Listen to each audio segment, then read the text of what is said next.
আজ থেকে এটা এই কথা কবে থেকে বলছি আমরা। প্রথম কথা, দিদির কোলে চড়ে বসে এ বাংলায় প্রবেশ করেছিল বিজেপি পার্টি, আপনারা জানেন। এই দিদি মমতা ব্যানার্জি বিজেপির সঙ্গে আঘাত করে ভোট করেছিল, আপনারা জানেন।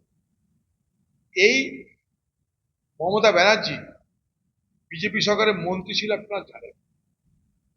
এই মমতা ব্যানার্জির মন্ত্রিত্বে কেন্দ্রের সরকার এনআরসি এবং সিএএ আইনের জন্ম দিয়েছিল, আপনারা জানেন।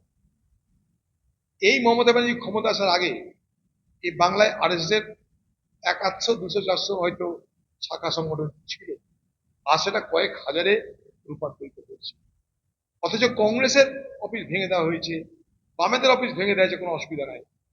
কিন্তু আরএসএস কে এখানটায় যাতে সে ফলে ফুলে প্রস্ফুটিত হতে পারে, তার জন্য সব ব্যবস্থা করেছে। তার জন্য লক্ষ্য করে দেখবেন যে মমতা ব্যানার্জি কোনোদিন মোহন ভাগবতের বিরুদ্ধে কিছু বলে না, খেয়াল করতে।